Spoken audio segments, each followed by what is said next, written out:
Hi there, it's Esther Herbert. I'm in for another video visit and I am so delighted that you have joined me today. I know that as we go through these visits, there'll be some overlapping, but I wanted to make sure that we talked about this topic today.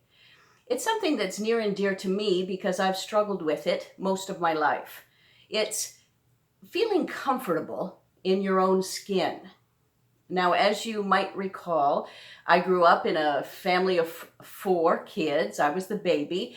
There were three overachieving, amazing siblings ahead of me that certainly were trailblazers, and everybody knew them in their own right. So when I came along, a lot of questions were you going to be like them? Could you talk like David? Could you sing like your sister, etc.?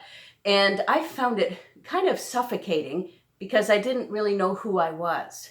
I didn't have any comfort level as to who is Esther in this mix of a family with two parents that were teachers and very, very strict and very loving, mind you, but just they expected an awful lot out of their children. And being the baby of four, I wasn't sure who I was. So I went through high school kind of as a chameleon.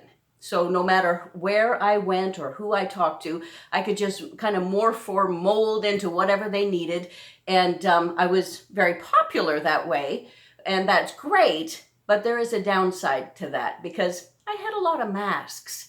As I grew up out of high school and so forth, I was a person that, waited tables. So I was a different person with each table. And granted, you need to have your professional face on and you need to be what your profession is calling for. And I'm really not talking about that. I'm talking about those masks that you put on because you hope people will like you, or you might get something different out of people if you put on this mask. And my identity was pretty lost through all of that. You know my story of bipolar, alcoholism, etc. But the thing I want to talk about today is, how comfortable are you with who you are? I have found recently at my job, I've been there 16 years, and a lady joined about 10 years ago, and she is a superstar. And she can do anything, problem solve, work through the system like nobody's business. And, I ended up comparing myself to her. I'm thinking I have more seniority and I should know more things. And, it was a real downer for me because I thought I can't do what she does and I want to be like that. And every day I would come home very, very frustrated and upset and worried that I wasn't measuring up. And I think it was actually her that said to me, you don't need to be me. And those simple words really had a profound impact on me. I thought to myself, no, I don't need to be anybody else. I need to be Esther. I need to excel at the strengths and the things that I have and look back on those and be proud. And I need to work hard, of course, but I might not be doing everything that everybody else is doing. That's okay. I just needed to find my own way and my confidence. And that doesn't just apply to work. That applies to your friendships, your family, and everything that you do. When you look in the mirror, do you feel that, yes, there is a good person? There's somebody that is making a difference in the world. Now, that takes a lot of time, but think of it. We need to be salt and light, as they say in the scripture. So salt means a lot of flavor. So are you adding flavor to the world? Are you being a light to those around you?